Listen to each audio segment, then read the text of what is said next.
Sahabat Oikumene, jumpa kembali dalam program Kristen dalam Berita bersama saya Santiani Manurung. Pada hari Rabu 23 Agustus 2023 di Hotel Ibis Styles Tanah Abang, Jakarta Pusat, Forum Kerukunan Umat Beragama Provinsi DKI Jakarta melaksanakan dialog lintas agama dan sosialisasi peraturan perundang-undangan, kebijakan tentang kerukunan umat beragama dan pemberdayaan masyarakat tingkat pelajar. Pada sesi pertama, Bapak Agustinus Didik menyampaikan laporan Ketua Panitia FKUB. FKUB diselenggarakan agar adik-adik mengenal apa itu FKUB. Yang kedua, FKUB ingin mengajak teman-teman untuk berdiskusi tentang kerukunan umat beragama. Acara tersebut dihadiri pengurus OSIS SMA yang diharapkan menjadi agen-agen kerukunan di tempat masing-masing. Dihadiri sekitar 60 siswa, perwakilan 6 agama dari hampir 20 SMA. Sambutan Ketua FKUB Provinsi DKI Jakarta, Profesor Dr. H.D.D. Rosyada MA, menyampaikan pertama, di Provinsi DKI ada FKUB berisi 6 tokoh agama, Islam, Katolik, Kristen, Hindu, Buddha, Konghucu. FKUB bukan untuk ngobrol-ngobrol saja, tapi melaksanakan tugas jika salah satu agama ingin mendirikan rumah ibadah. Ikut membantu memproses, karena kadang-kadang jika membangun rumah ibadah, masjid, gereja, pura, vihara, kelenteng, ada yang menentang, kami membantu menyelesaikan, mendialogkan dengan masyarakat di sekitarnya agar bisa menerima. Mendorong agar tokoh-tokoh di rumah ibadah berpartisipasi dengan masyarakat di sekitarnya agar sama-sama guyup dan rukun.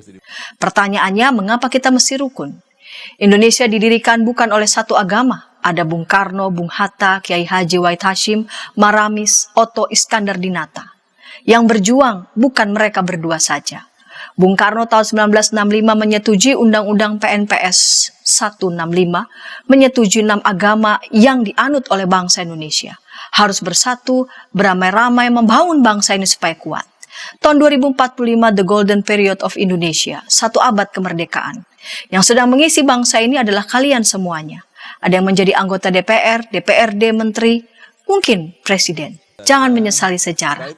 Pada tahun 2054, semua sumber daya alam sudah habis. Dunia saat ini tergantung pada 3 negara tropis, Indonesia, Brazil, dan Kongo, yang mempunyai hutan banyak dan menyuplai oksigen ke seluruh Indonesia. Orang-orang di Iceland, Finland, Norway, mulai November sampai Februari tidak ada matahari bersinar.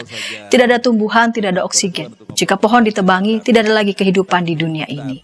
Kita harus mempertahankan semuanya. Jangan menyesali sejarah. Tambang dihabiskan, kekurangan pohon, terjadi pemanasan global. Itulah yang akan diwarisi oleh generasi sekarang. Yang harus disiapkan adalah skill, keahlian, keterampilan. Jika skill hebat, tapi negara tidak pernah damai, dan perang terus seperti Afghanistan, maka tidak sempat membangun.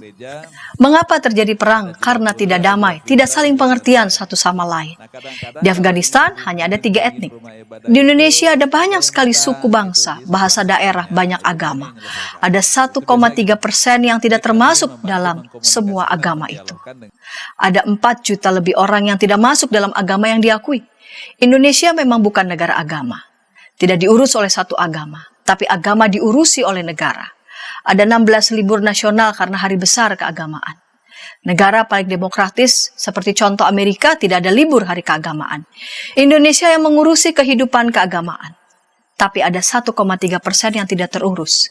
Jika mau bikin rumah ibadat, tidak bisa bergabung dengan FKUB. Negara ini sudah menghasilkan peraturan bersama menteri tentang kehidupan beragama. Pemilihan ketua OSIS bukan karena satu agama, tapi karena prestasi. Isu-isu primordial yaitu isu-isu keagamaan dimanfaatkan.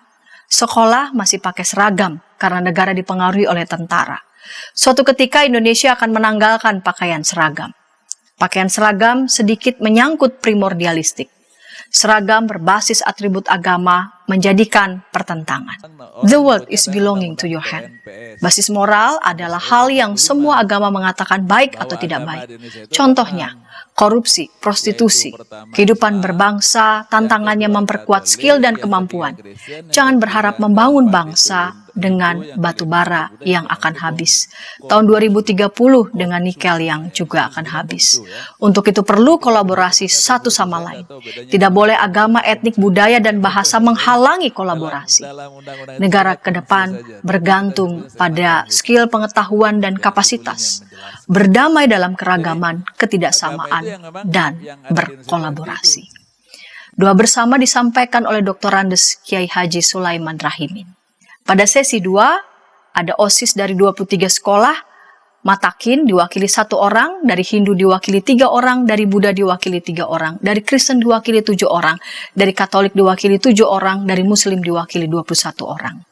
Dr. Andes Taufan Bakri, MSI, sebagai Kepala Badan Kesatuan Bangsa dan Politik Provinsi DKI Jakarta, menyampaikan, kita ada berbagai etnis dan suku bangsa.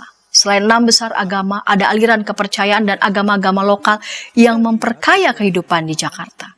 Bisa saja konflik terjadi, bisa karena bahasa, apalagi dengan simbol-simbol keagamaan. Romo menyampaikan perbedaan itu adalah anugerah. Romo menyampaikan tentang apa itu kerukunan, tentang bagaimana cara membangun kerukunan dan apakah buah dan hasil dari kerukunan. Di akhir acara ada seruan bersama milenial DKI Jakarta, yaitu pertama, kami ingin bersatu di tengah keberagaman. Kedua, kami ingin bersama-sama hidup rukun, damai, dan aman. Dan ketiga, kami ingin melestarikan nilai-nilai Pancasila agar terciptanya kehidupan bersama lebih baik. Seruan bersama milenial DKI Jakarta. 1.